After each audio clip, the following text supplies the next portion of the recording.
सादर नमस्कार। आइए इस ध्यान पथ के मंच पे हम इक्किगाई नाम की जो पुस्तक है उसका हम स्वाध्याय करते हैं। और आइए सभी सभी को सादर नमस्कार, वंदे। डॉन ब्यूटनर ब्लू जोन के संस्थापक, लेखक और पत्रकार हैं। उन्होंने क्या लिखा है कि नशे के बिना चकनाचूर हो जाओ, और ईर्ष्या के बिना प्यार करो, और भुक्कड़ बने बिना खाओ, और तकरार ना करो, और कभी सावधानी पूर्वक थोड़े से मस्त भी बन जाओ। यानी जो ये पूरी जो किताब का एक उन्होंने लिखा है ना कि नशे के बिना यानी नशे के बिना, यानी कोई नशीली चीजों का सेवन न करते हुए आत्मिक सुख में इतने नशेवान हो जाओ। उनका कहने का मतलब ये है, क्योंकि जापानीज लोग कोई प्रकार का नशा नहीं करते हैं। और ईर्ष्या के बिना प्यार करो, ऐसा नहीं कि किसी से उसके एक दूसरे को देख के हम जले, ऐसा प्यार नहीं चाहिए। एकदम स्वच्छ सात्विक प्यार करो। और भुक्कड़ बने बिना खाओ, ऐसे नहीं कि हमने कभी देखा ही नहीं है और इसको एकदम ऐसे खा रहे हैं एकदम, ऐसा नहीं। एकदम शांति से, और कि बस केवल हमारी क्षुधा शांत हो जाए, बस। ऐसा नहीं कि हम ठूसे जाए। और तकरार ना करो किसी भी प्रकार से, कोई इस प्रकार से किसी बात को लंबी नहीं खींचना, उसमें तकरार ना करना। सिंपल बात हुई, खत्म, दैट्स ऑल। है ना? तो कभी सावधानी को थोड़े से मस्त भी बन जाओ। सावधानी मस्ती भी करें, मगर ऐसा नहीं कि उस मस्ती में किसी को हर्ट हो, किसी को तकलीफ हो, ऐसे नहीं। एकदम मस्त एकदम करें, मगर सावधानी पूर्वक है। ये लंबे जीवन जीने की कला है, जो उसके संस्थापक हैं, लेखक और पत्रकार भी हैं ब्लू जोन के, उन्होंने ये अपना लिखा है। जी, चलते हैं। अब सेकंड चैप्टर है शतायु का रहस्य, इकिगाई।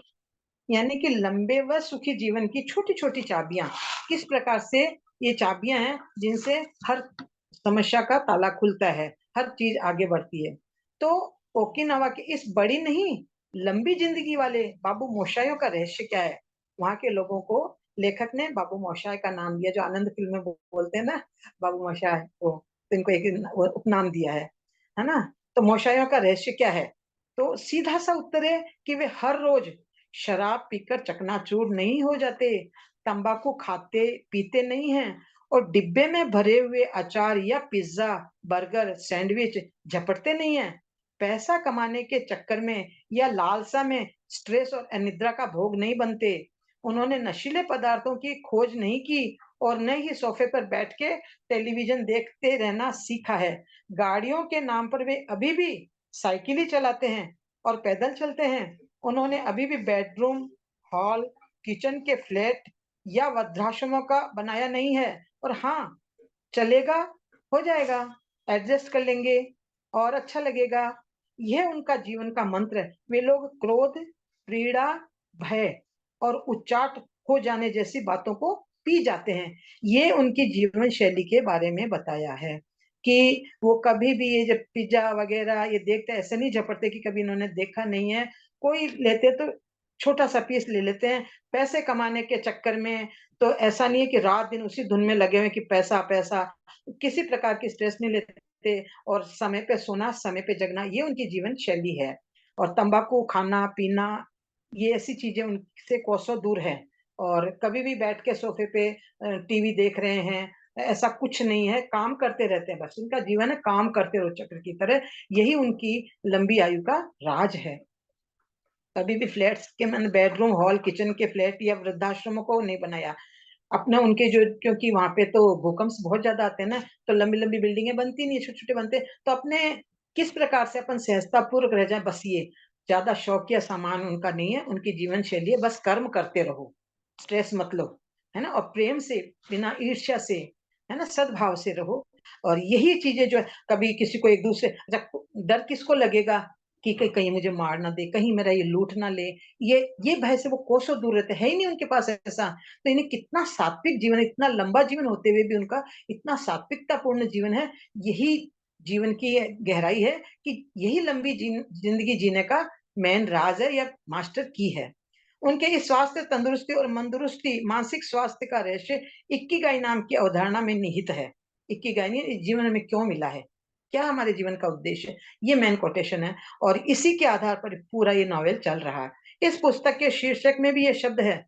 इस पुस्तक में आपको ये शब्द बार-बार पढ़ने को मिलेगा।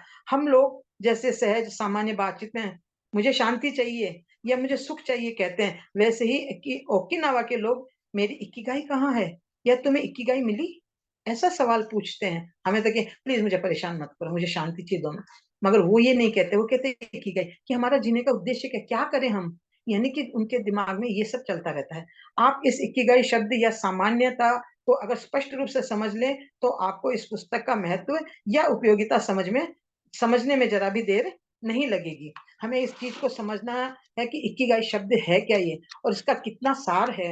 और यदि हमने इस चीज को समझ लिया, तो यानी कि समझ लीजिए कि हमने इस किताब का पूरा सार पा लिया। इकिगाई जापानी लोगों के लंबे और सुखी जीवन की फिलॉसफी है। इकिगाई शब्द दो शब्दों से बना है। इक्की यानी जीवन, और गाई यानी उद्देश्य, यानी जीवन जीने का उद्देश्य कहा। इसी पे, इन्हीं दो शब्दों पे उनका, जैसे कि जापानीज का पूरी जो जीवन शैली है, इसी के ओतप्रोत है। तुम कौन हो और किस लिए जीते हो? इन दो सवालों के उत्तर में हरेक की इकिगाई निश्चित है। तुम कौन हो और किस लिए जीते हो तुम, है ना, तुम्हारा जीने का उद्देश्य क्या है। इन्हीं बातों के ओतप्रोत ये सारा उनका जीवन होता है। ओकिनावा के लोगों के जीवन दर्शन में एक प्रश्न होता है, सुबह उठने का प्रयोजन क्या है। वो सोचते हैं कि यदि हम सुबह उठे तो क्यों, क्या कारण है, क्या क्या उद्देश्य है हमारा। इसके उत्तर में उनकी इक्किगाई है। व्यापक संदर्भ में उसे जीवन का उद्देश्य या जीवन का आनंद लेने का प्रयोजन भी कहा जा सकता है। यानी कि हमको जिंदगी बितानी नहीं है, हमें जीवन को जीना है, और कैसे, आनंद पूर्वक, है ना। इस अध्याय के अंत में मैं आपको एक छोटी सी सुंदर जापानी कहानी द्वारा इक्किगाई का व्यवहारिक अर्थ समझाऊंगा, ऐसा लेखक का कहना है। तो वो बाद में बताएंगे। अच्छा, परिश्रम ही पारसमणि है। देखिए उनके जीवन के जो ये पॉइंट्स है ना, कि उनका जीवन किस प्रकार से इतना सुंदर है, तो उसका सबसे पहला भाग क्या है, परिश्रम ही पारसमणि है। पारसमणि वो चीज होती है ना, जो किसी चीज को भी छू ले तो उसको भी वो सोना बना दे, है ना। तो हम जो भी काम करते हैं, उसके गौरव पर इक्किगाई भार डालती है। चाहे वह खेत में हल चलाने का काम हो, या चित्रों को बनाना सीखने का काम हो, काम के प्रति समर्पित भावना से हमारी आंतरिक विशेषज्ञता जो है वह बाहर आती है, और उसके साथ हम काम को किस प्रकार से देखते हैं, उसका भी प्रभाव उस पर पड़ता है। इक्किगाई के दर्शन के अनुसार काम करने का लक्ष्य पैसा कमाना नहीं है, बल्कि काम खुद ही एक लक्ष्य है। पुस्तक के 10वें अध्याय में हम हिंदू चिंतन में कर्म के सिद्धांत के द्वारा इस बात को विस्तार से समझेंगे, कि जब काम करना ही सर्वोत्तम लक्ष्य बन जाता है, तब किस प्रकार वह सुख और संतोष का साधन बन जाता है। यानी कि काम करना है, मुझे पैसे मिलेंगे, ये भाव नहीं है। उनमें तो ये भाव रहता है कि ये सर्वोपरि लक्ष्य यही है कि मुझे कर्म करना है, और उसी के अंदर वो अपनी इकिगाई ढूंढते हैं। उसके प्रति यदि कोई मजदूर है, खेत में लगा हुआ है, तो उसको ये नहीं है कि 5 घंटे बाद में मुझे इसका मैंने जो काम किया वो उसका मुझे पारितोष मिलेगा, नहीं। मुझे इस खेत का काम करना है, और ये 2 दिन में मुझे पूरा लक्ष्य प्राप्त करना है। उनका ये उद्देश्य रहता है। इस भाव से डूब के और वो उस काम को करते हैं, पूर्ण रूप से समर्पित होके करते हैं। पैसे की लालसा के हिसाब से वो नहीं करते इस काम, किसी भी काम को। ये उनका मेन लक्ष्य है। जापानी कारीगर इस प्रकार से किस प्रकार एक ही प्रकार का बिना थकावट लाए ऐसा काम वर्षों तक उतने ही जोश और लगाव से कर सकते हैं, इसका जवाब इकिगाई में है। काम करने में भी इतने आनंद की प्राप्ति करना, और दृष्टिकोण सक्षमता को विकसित करने में इस तरह निरंतर लगे रहना कि उसका परिणाम निस्वार्थ बन जाए, अथवा अगर दूसरी तरह से कहें तो आनंद ही परिणाम बन जाए। ऐसी भावना से अगर काम करो, तो उसका भार नहीं लगेगा, और न ही उसमें थकावट या बोरियत होगी, और वह परिश्रम पारसमणि बन जाएगा। दैनिक कार्यों में पारसमणि खोजने को ही इक्किगाई कहते हैं। देखिए कितना सुंदर लेखक ने लिखा है कि उनकी इक्किगाई, उनका काम करने का जो तरीका है ना, तो वो कहते हैं कि उस काम को करने के बाद हम उसको देखें तो हमें आनंद मिले, कि वाह मैंने कितना अच्छा काम किया। ऐसा नहीं कि मुझे पैसा मिलेगा, जो पैसे की टोह में जो काटते ना, तो उसमें तो कुछ न कुछ नुक्स रहती ही है, और वो उसको बोझ करते हुए कब शाम बनेगी और हम अपने पैसे ले, अब वो जहां होता वहीं तो उसको रख देते हैं। कारीगर है तो वो अपनी करनी को छोड़ देगा कि नहीं अब आपका टाइम हो गया, मगर वो नहीं, वो समर्पित भाव की करते हैं, और जब कार्य की पूर्णता हो जाती है, तब उसको देख के अपने मन में आनंद का अनुभव करते हैं। वही उनकी असली कमाई है। तो यही भाव पारसमणि बना देता है। जापान के सेंडाइनी तो हुकू यूनिवर्सिटी के वैज्ञानिकों ने ओसाका शहर के 50,000 लोगों पर अभ्यास करके यह परिणाम दिए थे कि जिन लोगों ने अपने जीवन में इकिगाई ढूंढी थी, उनका स्वास्थ्य उत्तम था और हृदय से संबंधित बीमारियां कम थी। इतना ही नहीं, वे अधिक सक्रिय थे और जीवन का अधिक आनंद उठाते थे। हम पुराने जमाने में काम का आनंद लेते थे, परंतु आधुनिक कार्य संस्कृति में भविष्य की चिंता करते रहते हैं। आप सुबह कॉफी पीते हो या अखबार पढ़ते हो, तब खुद का निरीक्षण करना। उस समय तुम एक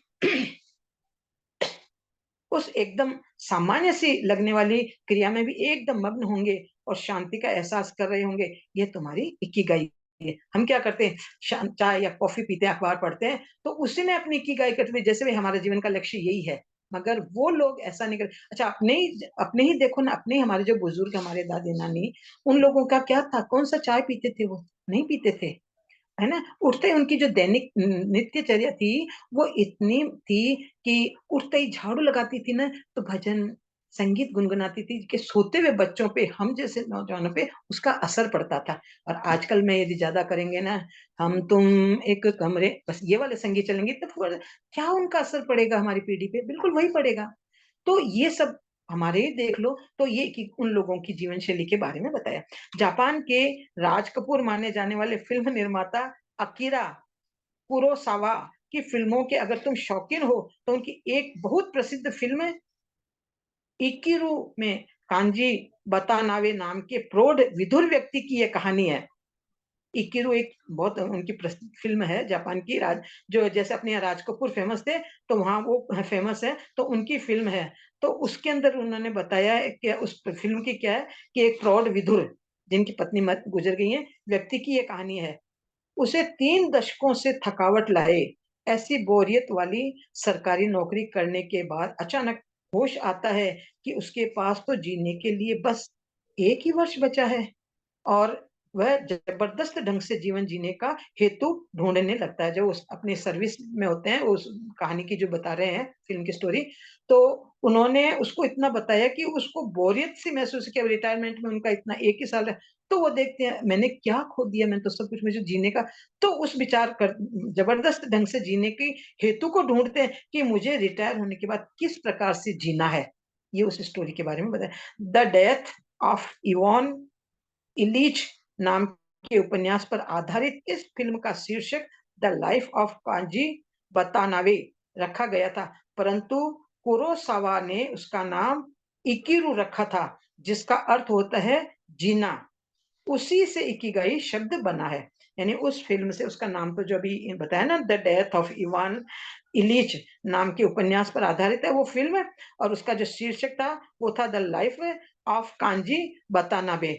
मगर उन्होंने इस जो वहाँ के जो राज कपूर माने जाते हैं, उन्होंने उसका नाम क्या रख दिया, उस फ़िल्म का नाम लिखा इकिरू, का मतलब होता है, उसका हिंदी अर्थ होता है जीना, जीना।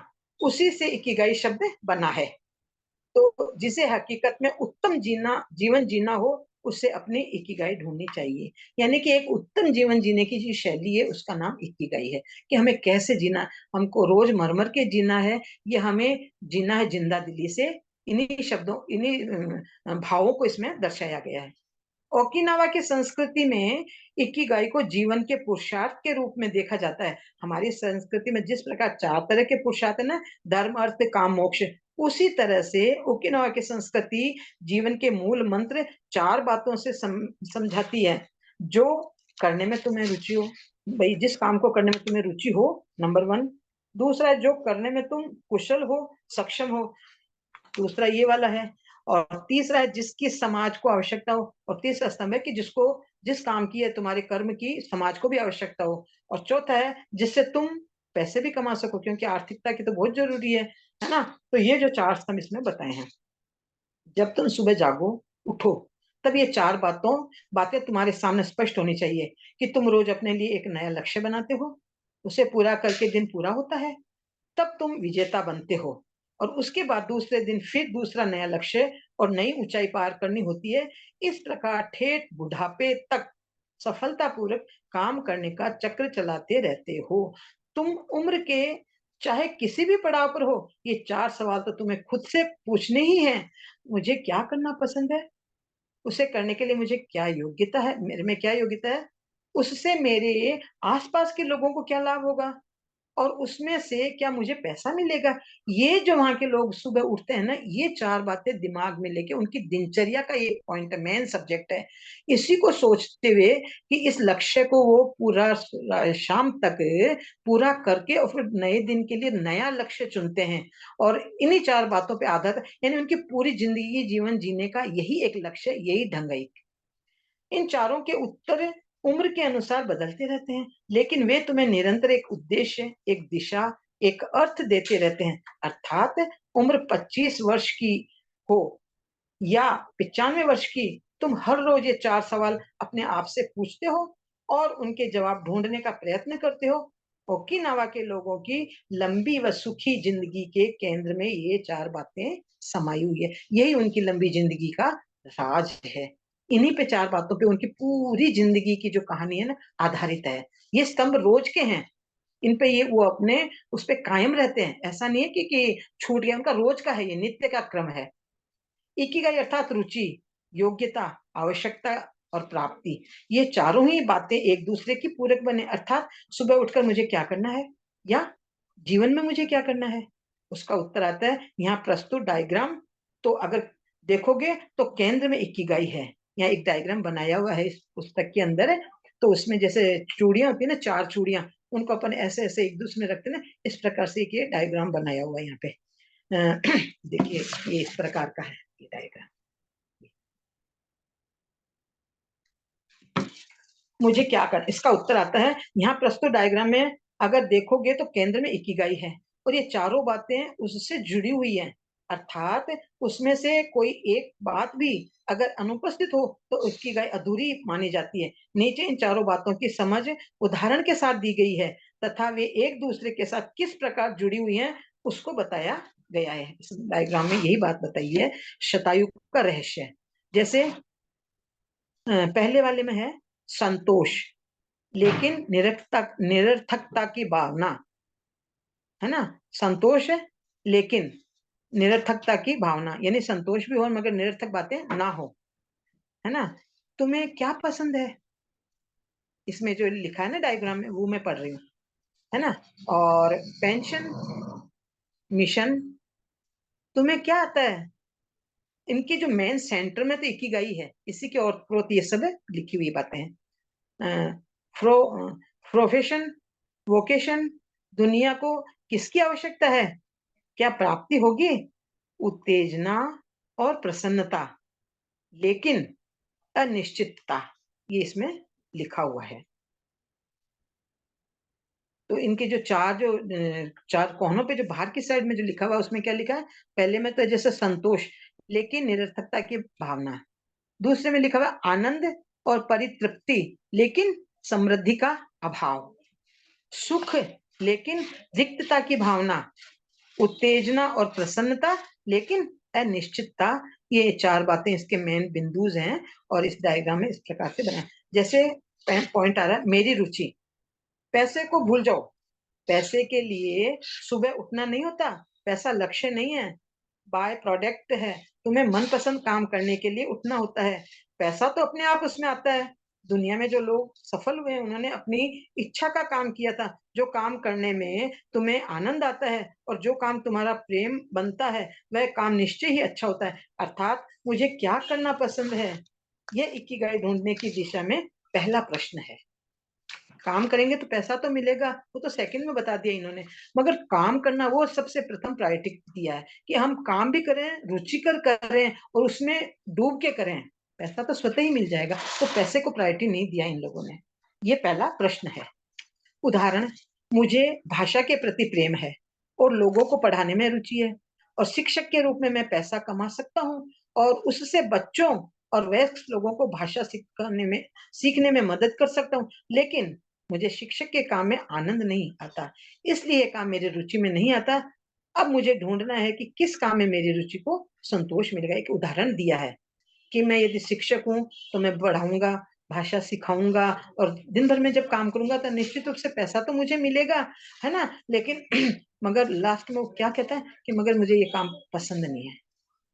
मैं करूंगा तो ये सब मेरे साथ होंगे, मगर उन्होंने कह दिया कि मुझे ये, यानी कि जो काम वही करना है जो तुम्हें रुचिकर हो। मेरी योग्यता सेकंड पॉइंट है, सिर्फ काम पसंद का है इतना ही काफी नहीं है। दुनिया के बहुत से लोग ऐसे हैं जो कहेंगे कि हम तो मनपसंद काम ही करते थे, लेकिन जैसा सोचा था वैसा परिणाम नहीं आया। सेकंड उसका उदाहरण दिया है कि काम करना ये पसंद का है इतना ही काफी नहीं होता है ना। दुनिया के बहुत से लोग ऐसा कहते हैं कि हमने मनपसंद काम ही करते थे, लेकिन जैसा सोचा वैसा परिणाम नहीं आया। तो हर एक मनपसंद काम सफल तरीके से हो यह जरूरी नहीं है, क्योंकि उस काम को करने की आवश्यकता स्किल यानी क्षमता न हो तो पसंद का काम एक तुक्का है, लेकिन उसको करने की क्षमता उसका व्यवहारिक पक्ष है। बहुत कुछ करना हो, लेकिन तुम क्या करने में सक्षम हो यह स्पष्ट करना जरूरी है। मैं यह कर सकूंगा और वह नहीं कर सकूंगा, इसकी समझ इकिगाई का दूसरा चरण, यानी दूसरा चरण बताया इकिगाई का कि काम करना ये जरूरी, मगर उसमें ये भी होना चाहिए ना कि मैं मेरी पसंद का है, मगर पसंद का तो है, मगर आप उसमें सक्षम हो या नहीं, उसके काबिल आप हो भी या नहीं। यदि आप उसके काबिल नहीं हो और आप उसको नहीं कर सकते तो पसंद का होना कोई मायने नहीं रखता है।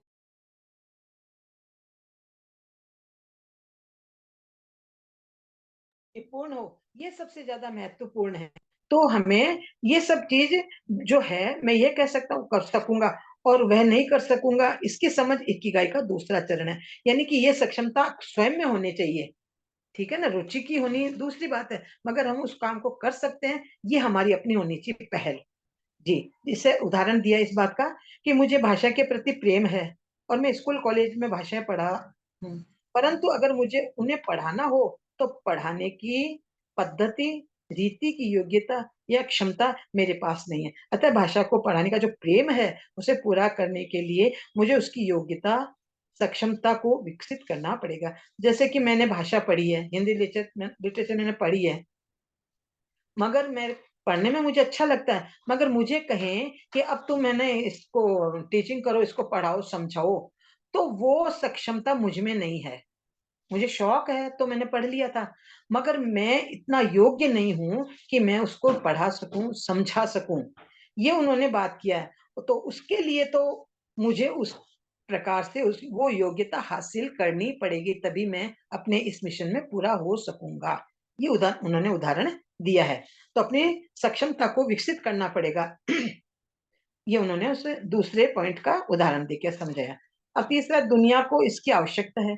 काम पसंद हो, आवश्यक योग्यता भी हो, परंतु अगर वह काम दूसरों के लिए उपयोगी ना हो तो ये इकिगाई की सीढ़ी का तीसरा स्टेप है।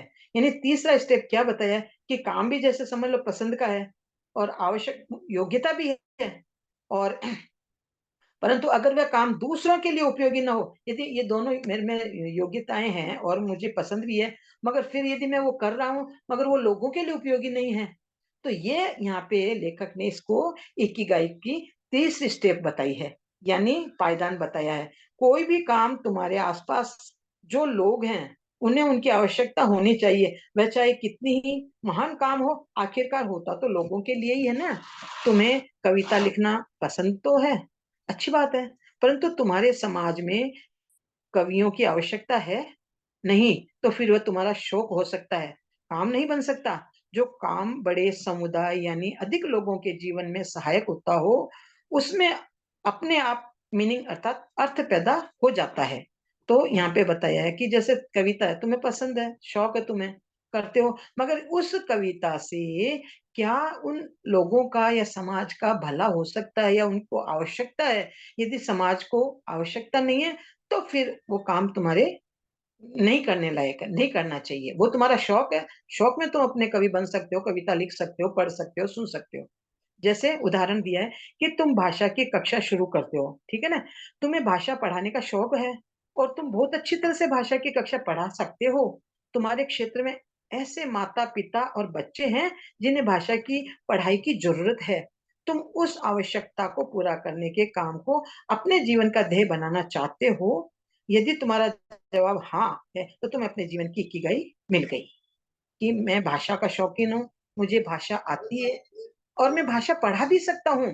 मगर जिस जगह मैं जिस माहौल में रहता हूँ और यदि वहाँ के पेरेंट्स हैं, माता-पिता हैं, उनको ये जरूरत है कि मेरे बच्चे को पढ़ाया जाए, समझाया जाए, और वो सक्षमता तुम में है, तो समझ लो ये जो तुम्हारी इक्कीगाई है जीवन की, तुम्हारी जीवन की गाय तुम्हें मिल गई और तुम सक्सेस हो गए। तीनों चीजों का समावेश हो गया, सक्षमता है, शौक है, और उसकी आवश्यकता भी है समाज को, और वो तीनों जब मिल गए तो तुम्हारी जीवन की इक्कीगाई पूरी हो गई। इसमें फलश्रुति यानी प्राप्ति क्या होगी? अब इसमें बताया कि ये जो हम कर्म कर रहे हैं, चौथा जो पायदान बता रहे हैं, उसके अंदर हमको क्या फल मिलने वाला है, इसके ऊपर उन्होंने कवि लेखक ने लिखा है।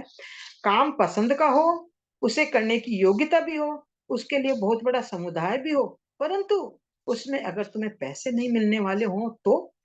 क्वेश्चन किया है कि तीनों चीजें हैं मगर आर्थिकता भी तो चाहिए। यदि तुम्हें उसमें पैसे नहीं मिलते हो तो फिर क्या होगा? इकिगाई का ये आखिरी और चौथा चरण है। ये इकिगाई का चौथा चरण बताया, जीवन का क्या उद्देश्य है, उसमें ये भी बहुत जरूरी है। काम भी आता है, मेरा शौक भी है, और मुझे मिल भी गए कि मैं इनको पढ़ा सकता हूँ, समझ लो, मगर उसमें मुझे पैसा नहीं मिलता, तो मेरी तो इकिगाई यही पूरी हो गई ना भाई, पैसे बिना कैसे काम चलेगा? तो ये इकिगाई का चौथा चरण, ये भी महत्वपूर्ण चरण है, क्योंकि पैसे की भी आवश्यकता है, वो भी तो मिलना चाहिए ना, है ना। मनोरंजन भी मुफ्त में नहीं होता, और सेवा करने के लिए घर में चूल्हा भी जलता रहना चाहिए। तुम जो काम करना चाहते हो उसके लिए क्या लोग पैसे देने को तैयार है तुम्हें? इस प्रश्न का उत्तर प्राप्त करना चाहिए। गुजराती में एक कहावत है कि घर फूंक कर तीर्थ नहीं किया जा सकता। क्योंकि पैसा तो चाहिए, तीर्थ यात्रा जा रहे हैं, हाँ, कुछ बजट तो अपना तो फिक्स होना ना। बाकी मान लो परिवार के हैं, प्रेम वाले हैं, भाई आप यात्रा जा रहे हो, लिए मेरी तरफ से आपको है, और आपकी यात्रा सुखद हो, वो बात अलग है, मगर अपना तो खुद का तो चाहिए ना पहले। जीवन यानी क्या? मेरा उद्देश्य क्या है? मुझे शेष जीवन किसके पीछे बिताना चाहिए? अगर जीवन नाशवान हो तो संघर्ष करने का अर्थ क्या है? उन्होंने क्वेश्चन किया है। यदि अपन सोचते हैं कि जीवन नाशवान है तो फिर हम क्यों संघर्ष कर रहे हैं, है ना। आखिरकार तो जीवन का विसर्जन होना ही है, तो उसका सृजन किस लिए करना? इन सवालों के उत्तर ही उस स्त्री की इकिगाई है। यानी एक स्त्री के ऊपर बताया गया है कि उस स्त्री ये सोचे कि ये सुना कि भाई अब तो सब, ये जीवन तो नष्ट होने वाला, मैं क्यों करूं ये? मगर क्या ऐसे करने से कोई काम रुकता है क्या? नहीं रुकता है। ये सृजन श्रृंखला तो चलती ही रहती है।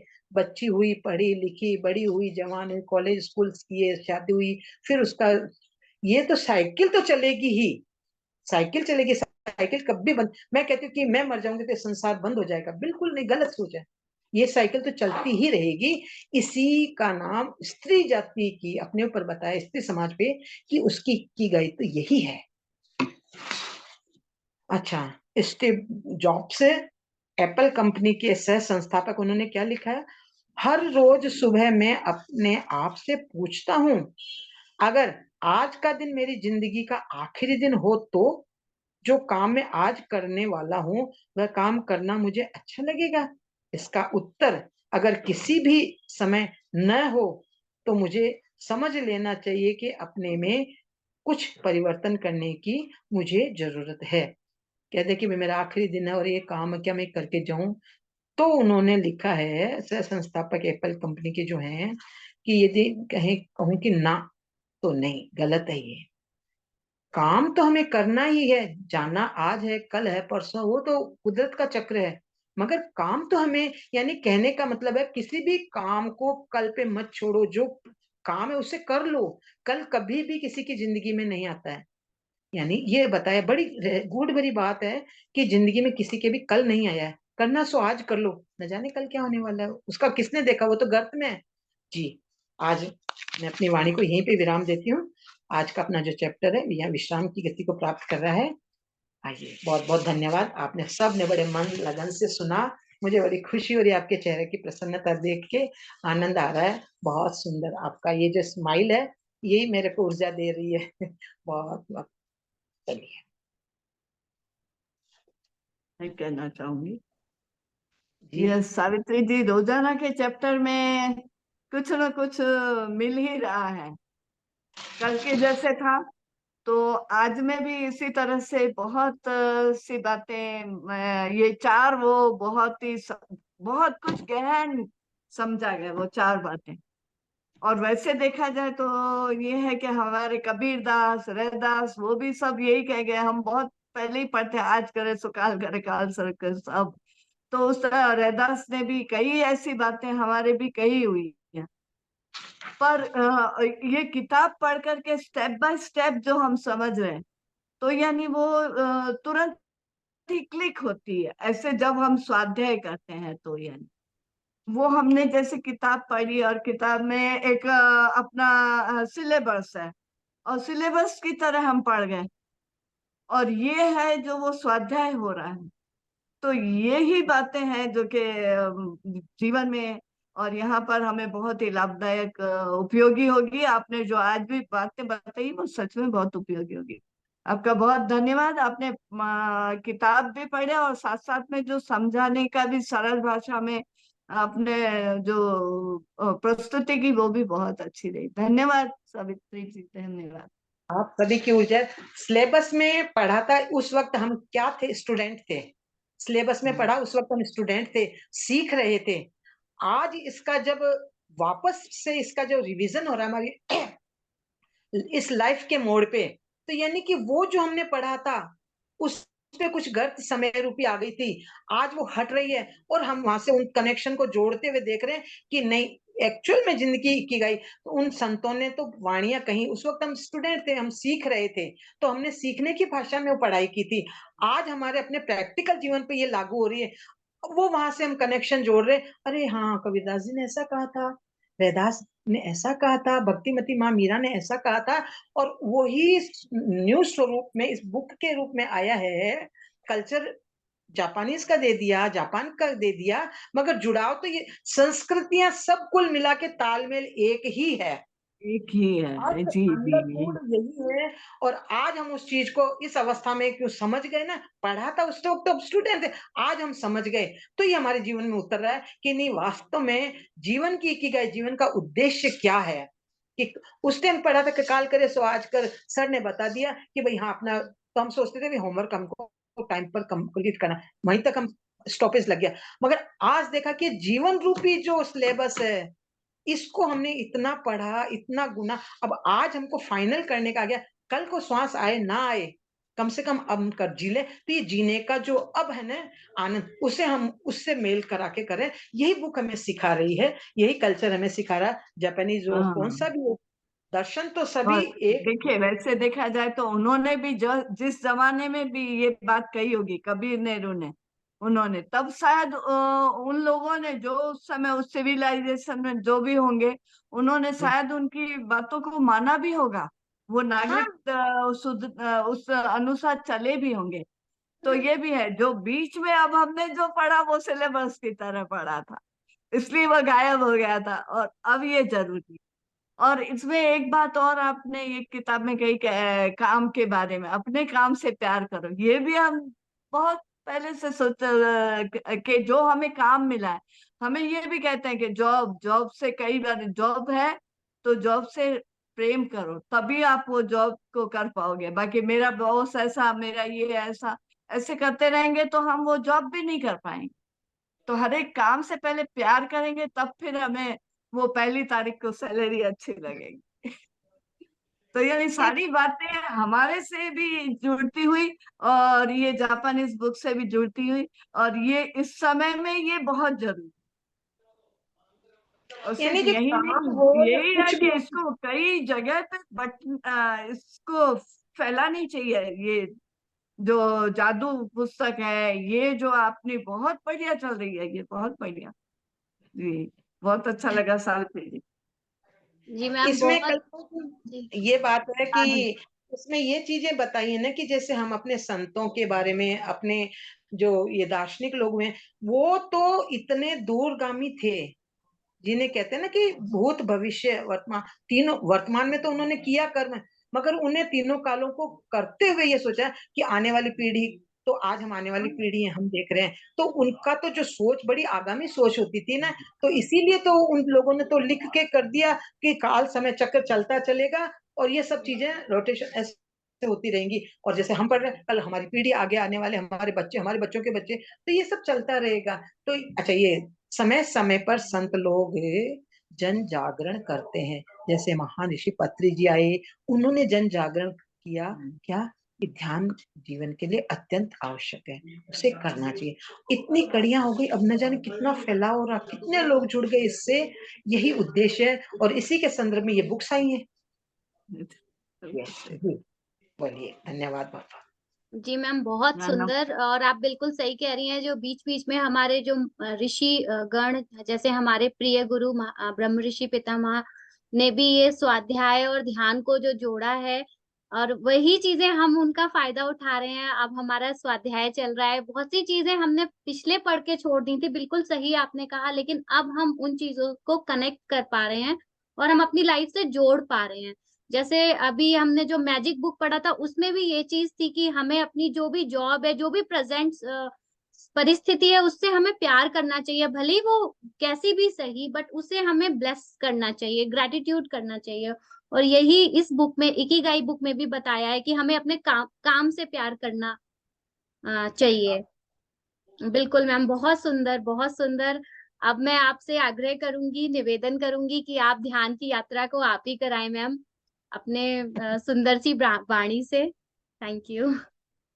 तुम्हारा स्नेह स्वीकार है, चलिए चलते हैं ध्यान की यात्रा पे। ये हमारी धूल झड़ रही है, जो धूल आ गई थी, धुंध आ गई थी ना, धुंध में दिखाई नहीं देता, कोहरा जिसको बोलते हैं, ये हमारे समय चक्र का हम भूल गए। अब हम इसमें वापस जुड़े ना, तो वो कोहरा हट रहा है। आप जैसे बच्चों का साथ है, हमारे सीनियर्स का साथ है, हमारे अपने हम उम्र वालों का साथ, काम कर्म कोई सा भी करो, डूब जाओ। ध्यान में भी डूबेंगे तभी हमें ईश की प्राप्ति होगी, और स्वाध्याय में भी डूबेंगे ना, तभी हम वो फैलाएंगे। हम बोलेंगे, 4 सुनेंगे, 10 आगे बढ़ाएंगे। यही सिलसिला है। जी, चलते हैं, आइए।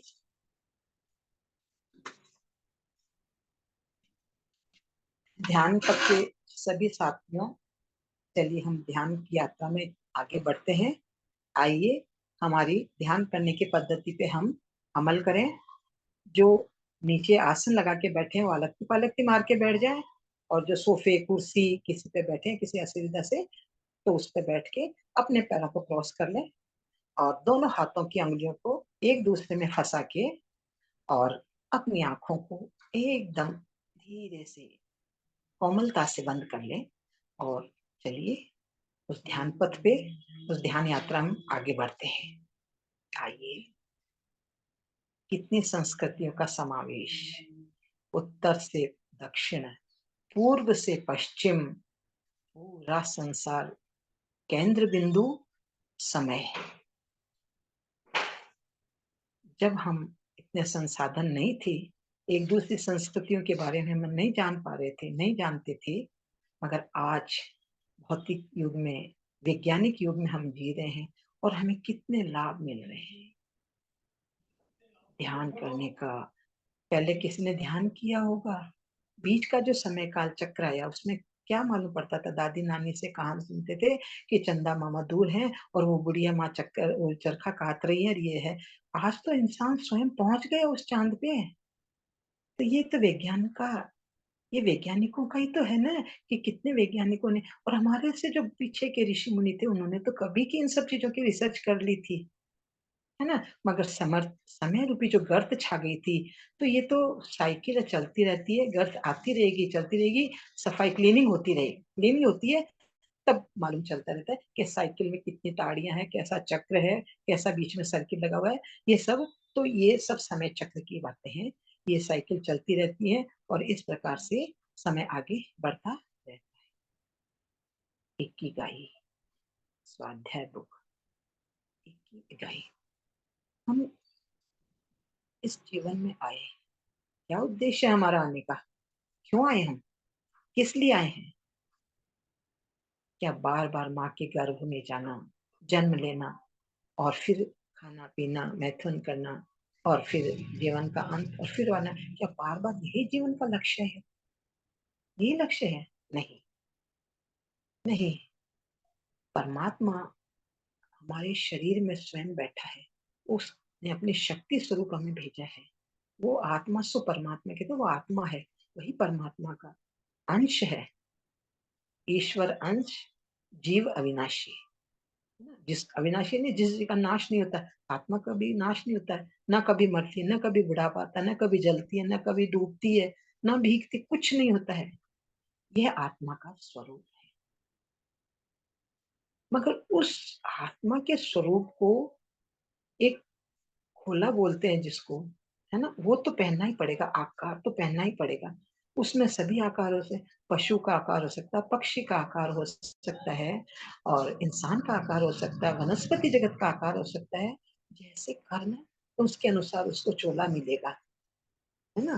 तो यही चीज है कि हम अपने आप से पूछते हैं, हम कौन हैं? कहाँ से आए? हमारा आने का उद्देश्य क्या है? जी हाँ, इन्हीं प्रश्नों के मंथन करते हैं जब हम ध्यान अवस्था में बैठ के। तो ध्यान करने का भी हमें तरीका आना चाहिए। कैसे करें ध्यान? अभी मुझे कहे कि तुम ध्यान करो, भाई मैं तो जानती नहीं कैसे करूँ ध्यान, मुझे बताओ। तो हमारे एक युग पुरुष हुए, उन्होंने इस चीज को इतने सहज सरल तरीके से बताया सबको। पहले उन्होंने स्वाध्याय किए, न जाने कितनी पुस्तकें पढ़ी, न जाने कितनी प्रक्रियाएं सीखी, न कितने अपने गुरु से उन्होंने फिर उन्होंने एक मन में धारणा बनाई कि नहीं, मुझे इस मिशन को आगे बढ़ाना, जन जन तक क्रांति के रूप में इसको फैलाना है। स्वयं अकेले ने प्रयास किया। शुरू में कहा कि मेरे पास 50 जने चले या 100 जने जुड़े। अकेले ने, जब ऐसा भी कोई मेरे भी घर पे आके कहेगा तो ऐसा लगेगा रहते हैं सारे। मगर मन का जो भाव यदि दृढ़ है, किसी के कहे हुए का उस मन पे कोई फर्क या असर नहीं होता है, वही उस मिशन को सक्सेसता पूर्वक आगे ले जा सकता है। अन्यथा तो कहते हैं ठीक है, करते हैं, नहीं जाना मेरे को तो, किसी की बातें सुनने के लिए थोड़े ना। नहीं, वो जो दिव्य आत्माएं होती है वही ये सब कर सकती हैं। आम जन संसारी जो हम इन भावनाओं में बंधे वो नहीं कर सकते। मगर उन्होंने इस मिशन को आगे बढ़ाया और देखिए कितने लोग जुड़े, कितनों को उन्होंने मास्टर्स को। कितना सरल है, ऐसा नहीं कि भाई तुम 1 महीना करोगे तब तो मास्टर। यदि तुमने 1 दिन का ध्यान करा दिया तो मास्टर हो। कितना सीधा सरल तरीका है जिससे सभी जुड़ जाएं, सभी हो जाए। आज भी इस प्रकार से मैं किसी से बात करी थी तो बोले कि मैं, मुझे इतना आनंद आया, अरे आप भी जुड़े हुए इनसे, बहुत अच्छी बात है। मैंने एक उनको वापस कहा कि आगे बढ़ाइए इस मिशन को। जिन गुरुओं ने हमको रास्ता दिखा दिया, आगे चलिए, चलते चलिए, दीप से दीप जलाइए, दीप माला बन जाएगी, मानव श्रृंखला बन जाएगी। इसी में देखिए कितनी छोटी उम्र के छोटे छोटे जिनके बच्चे हैं, अपना गृहस्थी धर्म है, सबको निभाते हुए ये समय निकाल के स्वाध्याय भी अटेंड करते हैं, ध्यान भी करते हैं, कराते हैं, सुनते हैं, है ना? और अपने जीवन शैली को भी चलाते हैं। यही साधना, कहते हैं ना, साधना का पथ कठिन है, रास्ता तो कठिन है, मगर सफलता उनको चूमने के लिए तैयार है।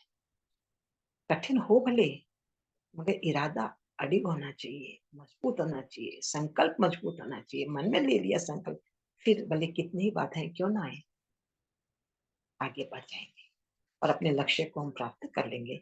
यही हमारा लक्ष्य है, हमें ध्यान में आगे बढ़ना और ज्यादा और ज्यादा और ज्यादा, और सबको साथ लेके चलना है और इस सहज प्रक्रिया को बताना है। कैसे? आनापान सती ध्यान, यही वो प्रथम सीढ़ी और सोपान है उस गेट में एंट्री होने का। कौन से? ध्यान जगत में। आनापान सती ध्यान, जी हाँ, महात्मा बुद्ध ने 2500 साल पहले इसको किया। बड़ी कठिनाई से उन्होंने भी बड़ी तपस्या, शरीर को तपाया, लोगों के ताने सहन किए, समाज के किए, सब कुछ किया, मगर उन्होंने अपना एक लक्ष्य बना लिया कि मुझे करना है। तो वो उस पथ पे चले और उन्होंने वो हासिल भी किया, प्राप्त भी किया और कितनों को जगाया। उस समय के समय काल के अनुसार जो सुविधाएं, जो आसान तरीके, जो उस समय काल खंड के अंदर उनको जो मिला, उन सबको अपनाते हुए और उन्होंने अपने लक्ष्य को हासिल किया और ये ज्योत जगाई। और उसके बाद में समय काल में धीरे कभी शुरू हुआ, कभी बंद हुआ और आज फिर वो एक ज्योत चिंगारी के स्वरूप में जली है। और उन ऋषि परम पत्री जी ने हमको ये बताया है।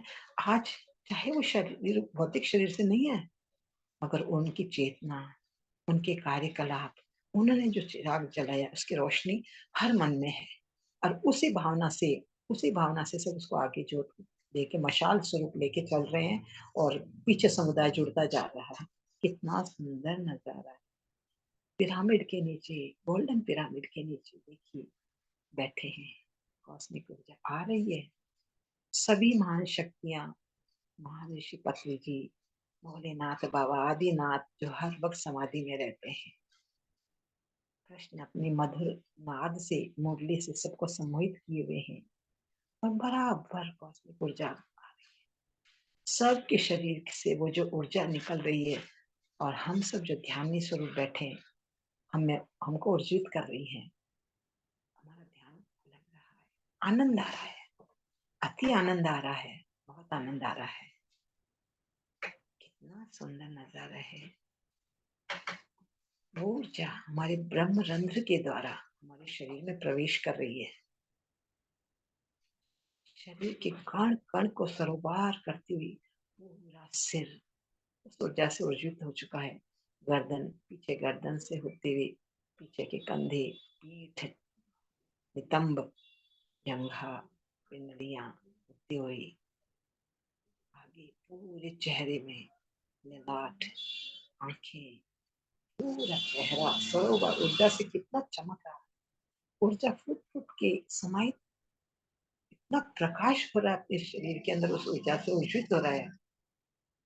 आनंद आ रहा है। सीना, कंधे, हमारी पसलियां, पेट, जननांग, जंघें, घुटना, आगे से होते पंजों के द्वारा, और जितनी ऊर्जा से ऊर्जित हो गए बाकी की ऊर्जा माँ धरती में समाहित होगी। क्यों? माँ धरती ही तो हमें वो ऊर्जा देती है, वो अपने में संचय करती है, तो हमें हमारा आधार स्तंभ तो पृथ्वी ही है, वही ऊर्जा जाती है और वहीं से प्राप्त होती है। तो इस प्रकार से माँ ने हमें संभाल रखा है। हम खड़े हैं तो किस पे? माँ ने हमें संभाला हुआ है। वही माँ हमें कितना सब तरह का धन, धान्य, आहार विहार, पशु पक्षी सबके भोजन का हर जो सिस्टम है सब माँ ने संभाल रखा है। पृथ्वी उगते, धान उगता है, पशु पक्षियों के लिए चारा पानी सब इन्हीं ऊर्जाओं से ऊर्जित होके माँ पैदा करती है और हम सब का पालन पोषण होता है।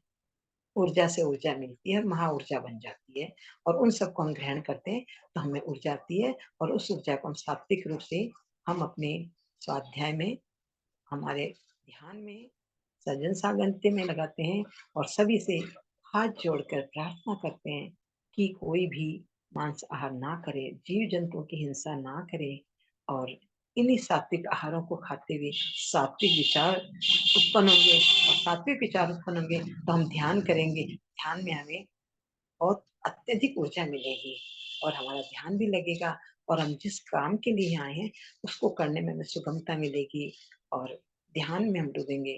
ध्यान कैसे करें? बैठ गए, आंखें मीच ली। अब हम देखते हैं कि ये आनापान सती एक पाली भाषा का शब्द है कि आनापान सती ने श्वास का आना और श्वास का जाना। इस आवागमन के बीच में जब श्वास बाहर जाती है, फिर हम जब वापस श्वास लेते हैं तो वो अंदर जाके कुछ क्षण के लिए वहां रुकती है। उसी ठहराव की स्थिति को हमें कायम और बरकरार रखते हुए हमें अंतर्मुखी होना है। अंतर्मुखी होके अपने विचारों को जो आते रहेंगे, उनका सिलसिला आना और जाना आने दो, मगर हमको उनमें स्थिर नहीं होना है और उस भाव से हमें उसमें बैठना है। हमें अपने अंतस में झांकना है।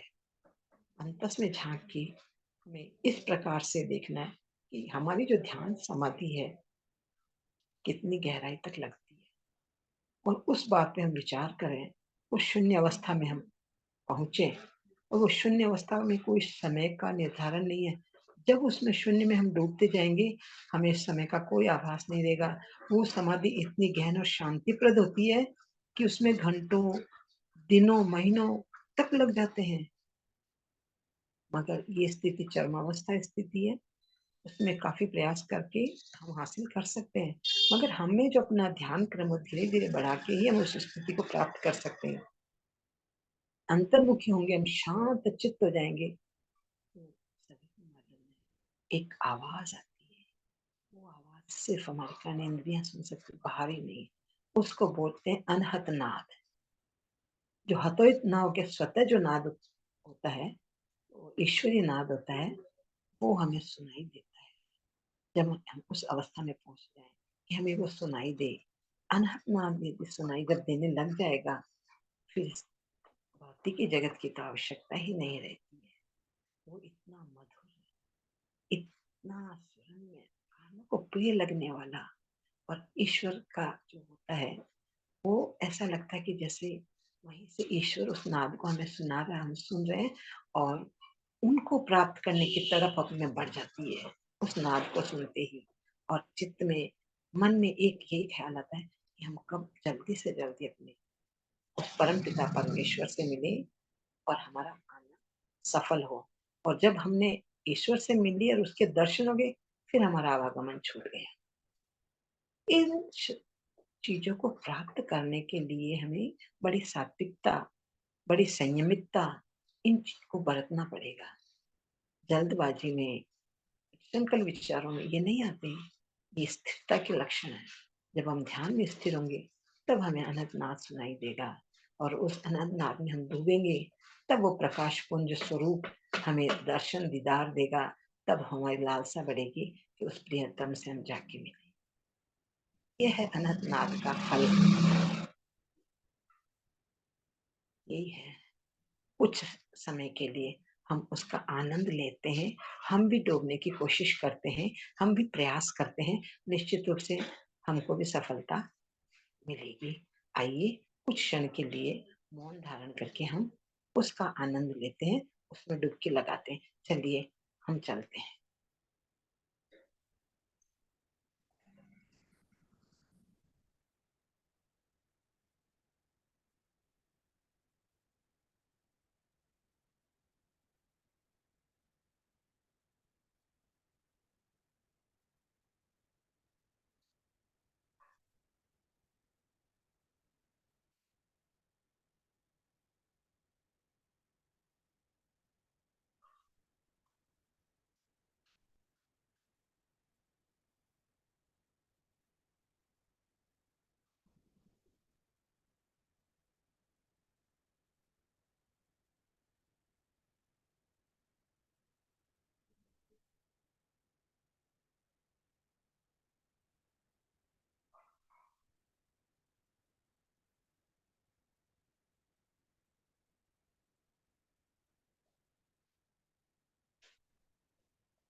मास्टर, किसी संत ने कहा है, अनहत नाद बजी घट भीतर, घट अंधियारा रे, घट अंधियारा रे, दर्शन दिए दीनानाथ ने हुआ उजियारा रे, जनन जनन झनकृत लागे, ये सुर बोध हमारा रे। यानी कि घट में अंधियारा है, मगर उस ईश्वर, उस संत ने, उस गुरु ने, उस प्रभु का जब हमें स्मरण करवाया, तो उस घट अंधियारे में एक प्रकाश पुंज फैला, और हमें झनकार सुनी जी, अनंत नाद सुना उस ईश्वर का, और मन इतना आकुल और व्याकुल हो गया उससे मिलने के लिए।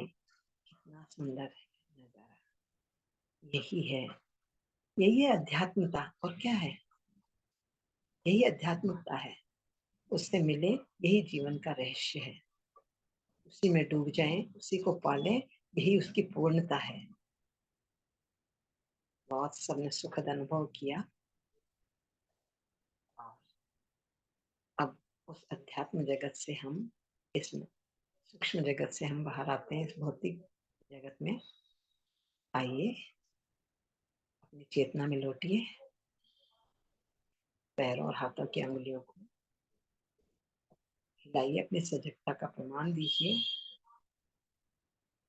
और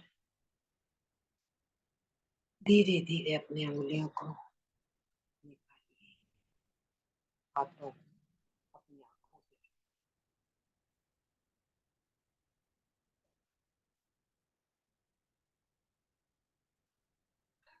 बस 9 8 7 6 5 4 3 2 1। अपनी अपनी हथेलियों में ही जो हमने ध्यान के द्वारा जो ऊर्जा प्राप्त की है, वो सारी ऊर्जा का स्रोत हमारी आंखों को धीरे से कोमलता से अपनी हथेलियों में खोलिए और वो हथेली में वो पूरी ऊर्जा आई है, उसको अपने चेहरे पे घुमाते हुए जहां भी शरीर में किसी भी अंग में किसी प्रकार की व्याधि, दर्द कुछ हो, तो अपनी हथेली को उसमें आराम से चारों तरफ अपने हाथ को फिराइए, बिल्कुल आराम मिलेगा। बहुत आप सभी का धन्यवाद, बहुत बहुत धन्यवाद। जिनका भी ध्यान में मन लग रहा है कर सकते हैं, अन्यथा ध्यान से बाहर आइए। सबका स्वागत है।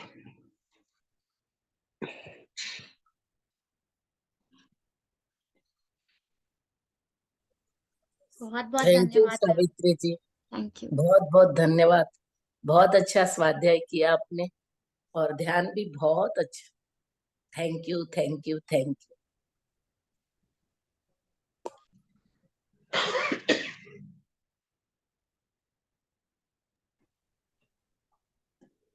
Thank you ma'am. Gratitude gratitude gratitude. बहुत अच्छा था, स्वाध्याय भी बहुत अच्छा था। तो आप बोल रहे सब लोग कि हाँ पहले हम लोगों ने पढ़ा था, अब हम गढ़ेंगे। कहते हैं ना पढ़ी लिखी को, तो पहले पढ़ा था अब गढ़ेंगे पूरा।